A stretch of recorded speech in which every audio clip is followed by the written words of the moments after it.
What is more valuable than time? It's famously said that time is more valuable than money because money can be replaced, but time can't. Once you spend time, it's spent forever.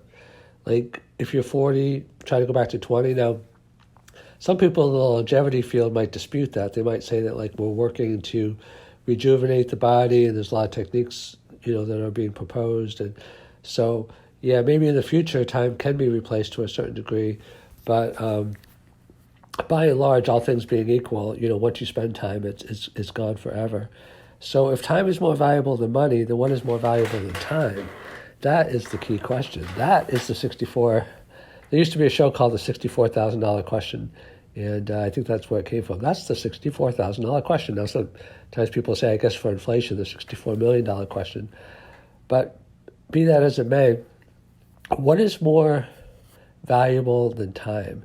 So let's take an example. Say that you're 20 years old and you're healthy, so you have hopefully maybe 60, 80, whatever years ahead of you at this point in how our world seems to work. I mean, obviously it depends where you live, what you do, that kind of thing. But say you're 20 and healthy and you have all kinds of time, but say that you have no job, no income, no resources.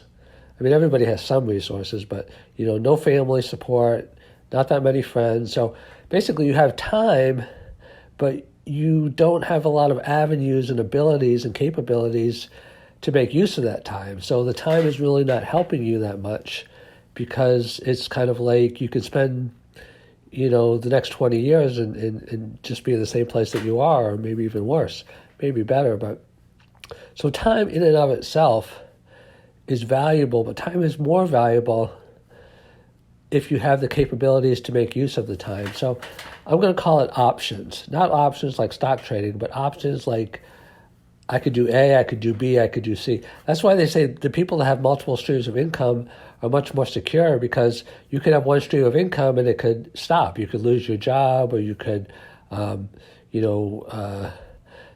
government could seize your property, or, whatever it is, whatever your income is. If you have one, it's vulnerable. If you have two, it's a little bit less vulnerable, but, maybe still vulnerable.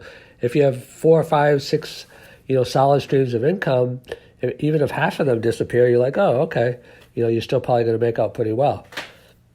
So options, in some sense, is more valuable than time, but I'm gonna get into a few of the nuances of that. So, basically, if you have options, you can buy time. Like if I can do a bunch of different things, then I could, hire somebody to do some of the things.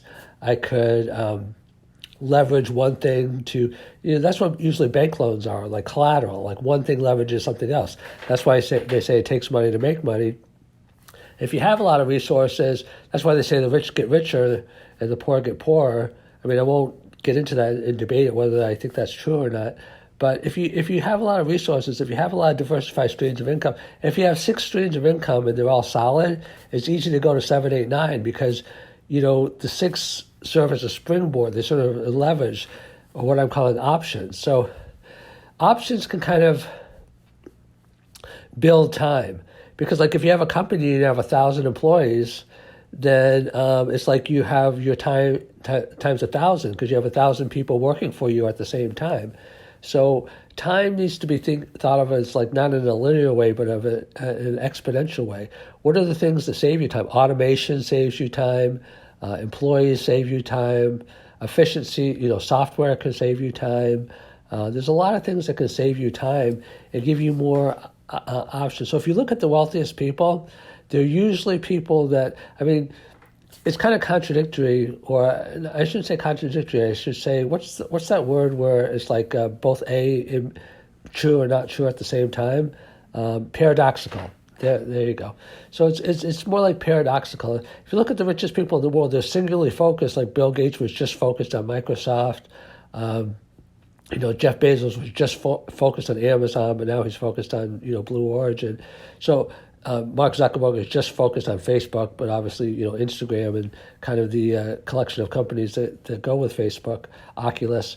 So you need that singular focus, but you also have to be able to diversify. Like even Amazon, they're in many different businesses. They're one company, but they're in hardware, like with Alexa. They're in e-commerce, both in terms of like the marketplace and their own private label. They're in, obviously they started with e-commerce as the core. They're in, studio. They make movies. I'm not sure if they make movies. I think they do. They make TV shows, for their streaming service. They're in Prime. They're in AWS, which is extremely profitable. So, Jeff Bezos learned that, like, okay, he just started with books and e-commerce, and he branched out to like DVDs and other things like that. So, the e-commerce is now selling everything under the sun. So if you have options, like Amazon has a lot of options. If one part of the business is down, another one can pick it up.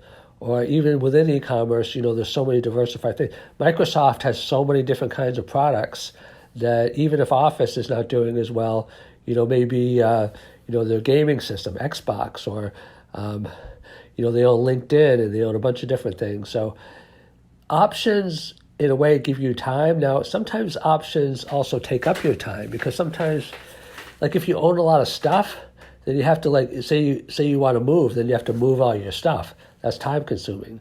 If you have a lot of stuff, then a lot of times you have a lot of bills that go with it. You got to pay for this. You might have 5 different subscription services. You might have things that you pay on a monthly basis or yearly basis or weekly basis or whatever it might be. So options can, it's kind of like a person. If you just get married, to one person, then it's like you have less options in terms of who you're going to be with. But you, in a way, it's saving you time also, because if you have 5 different people that you're interested in or dating, that gives you more options. But it's like to keep those 5 different, people going, that they're going to be interested in you, would take, probably more time than most people have.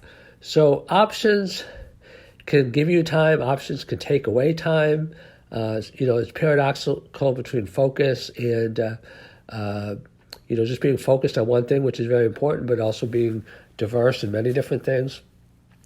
So time is more valuable than money, and options, depending upon how they're used and what type of options they are, can be time-saving, and in that sense, in a way, even more valuable than time. Go back to that 20-year-old that had all the time in the world, but very few resources or abilities.